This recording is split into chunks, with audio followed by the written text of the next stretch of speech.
ভালোবাসা নামক শব্দ দিয়ে আবারও খালি হলো একটা মায়ের বুক। আমাদের ফেনীতে যদিও এরকম ঘটনা আগে অনেক কম শোনা যেত, কিন্তু ইদানিংয়ের ভিতরে সেটা অহরহ শোনা যাচ্ছে, যেটা আপনারাও জানেন। আজকে একটা ছেলে এই দুনিয়া ছেড়ে চলে গেছে, তার মা বাবার বুকটাকে চিরতরে খালি করে গেছে শুধু একটা নারীর ছলনাময় ভালোবাসায় পড়ে। আমি আপনাদেরকে জাস্ট ছেলেটা ফেসবুকে কি লিখছে, কি লিখে সেই দুনিয়া থেকে চলে গেল, এটা পরে শোনাবো, দেন বাকিটা আপনারা নিজেরাই বুঝতে পারবেন। মেয়েটার সাথে ছেলেটার সম্পর্ক শুরু হয় 2023 সালের 17 ফেব্রুয়ারি থেকে। প্রথমে মেয়েটাই তার জীবনে আসে, ছেলেটা কিন্তু বলে নাই। যখন মেয়েটা তার জীবন আসলো, সে তাকে আপন করে নিল এবং একসাথে 1.5 বছর পর্যন্ত তারা লিভ ইন রিলেশনশিপে ছিল।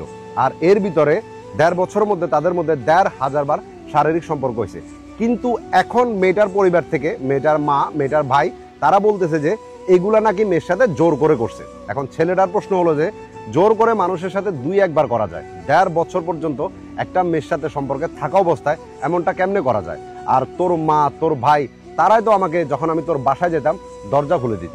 কই, তখন কি তাদের মনে হয় নাই যে এটা জোর করে করা হইতেছে? তখন তো তারা এটা বলে নাই। মেয়েটার মা ছেলেটাকে বলতেছে, ছেলেটা নাকি মেয়েটার পরিবারকে বলছিল যে এই ছেলেটা মানে ইতালিতে যাবে, আর এই জন্য মেয়েটাকে এটা বলে ফাঁদে পালাই ভালোবাসছিল।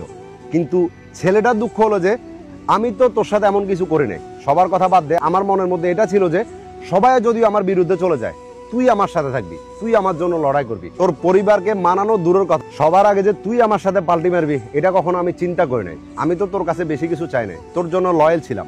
আমি চিন্তা করতাম যে একটা মেয়ের সবচাইতে দামি জিনিস হয় তার সতীত্ব, তুই আমাকে সেটা দিছিলি।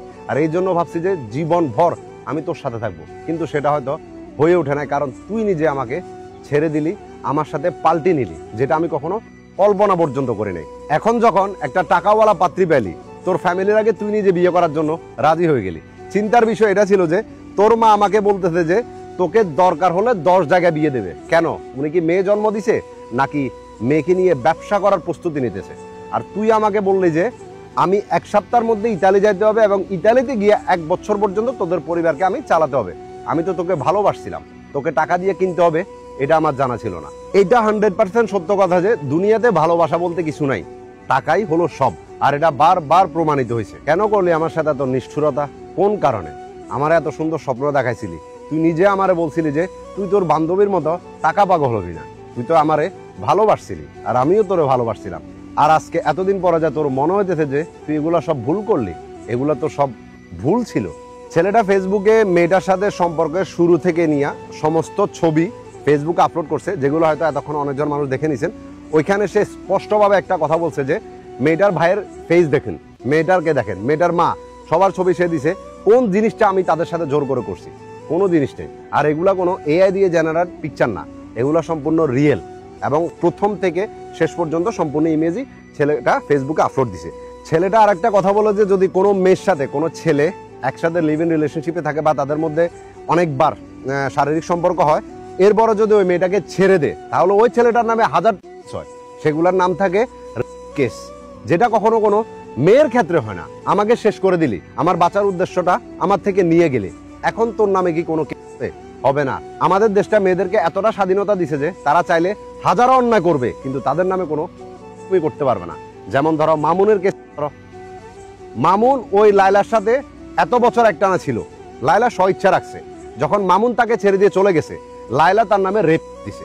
এরকম আরো 1000টা লিস্ট আমি আপনার সামনে দেখাতে পারবো, যেখানে মেয়েরা একটা ছেলের নামে কেস দিয়ে দিছে, অথচ এটা ইচ্ছা করে যে মেয়েরা ছিল এটা কখনো বলবে না। কিন্তু সেম কেস যদি একটা ছেলের সাথে হয়, এখানে কোনো এখানে কোনো কিছু নাই, কারণ ছেলেরা তো পাথর হয়, তারা রোবট হয়, তাদের কোনো অনুভূতি নাই, তাদের বাঁচার কোনো ইচ্ছা নাই। তাদেরকে আপনি যেভাবে চাইবেন ওইভাবে নাচাতে পারবেন, ইচ্ছা করলে আপন করবেন, ইচ্ছা করলে ছুঁড়ে ফেলে দেবেন।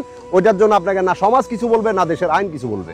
ছেলেটা লাস্টে তার মা বাবার কাছে একটা আবদার করছে, যদি তারা তার সত্যই তার আত্মার শান্তি চায়, তাহলে এই মেয়েটার এবং তার পরিবারের একটা সুষ্ঠু বিচার হইতে হবে। কারণ এই ছেলেটা আত্মহত্যা করে নাই, তাকে মানসিক প্রেসার দিয়া, মানসিক চাপের মধ্যে রেখে, মানসিক যন্ত্রণা দিয়া তাকে দুনিয়া থেকে বিদায় করতে বাধ্য করছে এই মেয়েটা এবং তার পরিবার। তো আমি সমস্ত ফেনীবাসীর কাছে বললাম বা সমস্ত দেশের কাছে একটা আবদার করব, এইরকম মেয়েদের শাস্তি ডেফিনেটলি হতে হবে। আর সবচাইতে বড় কথা এটা বলছে যে ছেলেটা, যেই ছেলের সাথে এই মেয়েটার বিয়ে ঢুকেছে, ওই ছেলেটা যদি এই মেয়েটাকে বিয়ে করে তাহলে সে একটা কাপুরুষ হবে। একবার চিন্তা করেন, একটা মেয়ে 1.5 বছর একটা ছেলের সাথে লিভ ইন রিলেশনশিপে ছিল, সম্পূর্ণ উইথ প্রমাণ সহ সব কিছু দেওয়া হয়েছে, কিন্তু এরপরে এই মেয়েটার জন্য হাজারটা ছেলে দাঁড়া যাবে তাকে বিয়ে করার জন্য, কারণ মেয়েটার সাথে অন্যায় করা হয়েছে।